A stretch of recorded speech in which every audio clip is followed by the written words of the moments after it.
चिरां जिल्ला दुलाराय बर' फरायसा आफादनि बे बोसोरनि जि मोनसे मावसम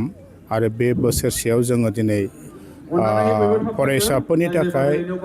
हारिनि थाखाय समाजनि थाखाय ओनसोलनि थाखाय जोङो मा खामानि मावनो हाखो आरो मा खिनिया थाबावखो आरो फैबाय थानाय समाव जों बबे लामाजों जाथि दानायनि सार्थयै जों खामानि मावनांगौ दं बे गासै बाथ्राफोरखौ लानानै दिनै बे गुरुबासा दालाइ एबसुनि सिङाव थानाय गेवलां फोथार जोहोलाव सोमला बसुमतारी बे फोथाराव जोङो सानसेनि हाबाफारिजों गाजा गोमजायै जों खुंफुंनो थि खालामदों आरो बे हाबाफारियाव जों बयबो मिथिगौ बे सप्तासे समाव गोबां जोंनि चिरां जिल्लायाव थासारिया मोजां नङा गावजों गाव मोनसे जाथि जनगोष्ठीनि गेजेराव फोथायलायनाया दिनै गोबां खारनाव बिसिन्न जानानै दङ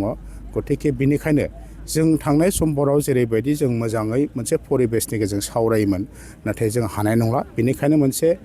लिमिटेड टाइमनि गेजेराव फुंबिलि जोङो 9टा बाजिनिफ्राय फ्लेग थिखांबाय आरो बे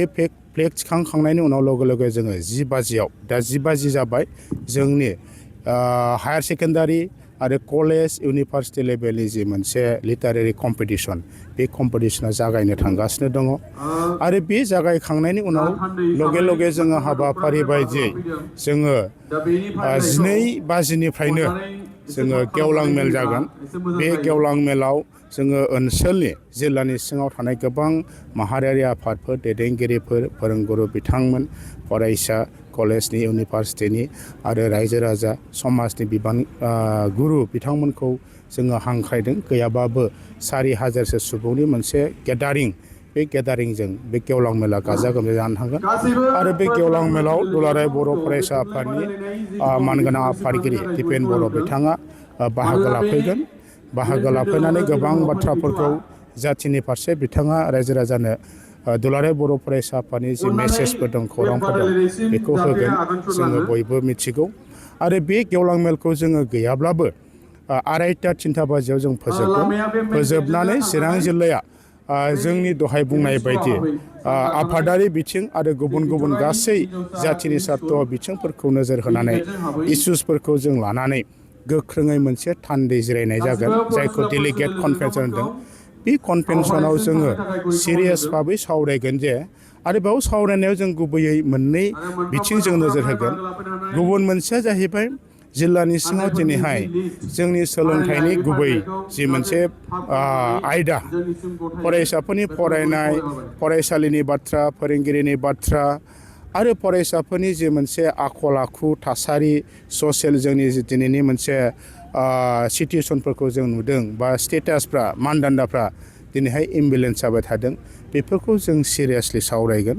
आरो गोबां बिथिं जोङो खेला दुलानि बाथ्रा हारिमुनि बाथ्रा बेफोरखौ लानानै जों सावरायगोन सावरायनायनि गेजेरजों जोङो बे 2022 मायथाइयाव मा मावनांगौ दं जों दिनै थांखि रोखा लानानै फैबाय थानाय समाव जों रायजो राजानि गेजेराव फरायसानि गेजेराव थांनानै खामानि मावगोन दुलाराय बर' फरायसा आफाद हिसाबै आरो गुबुन मोनसेया जाहैबाय बर' हारिनि गेजेराव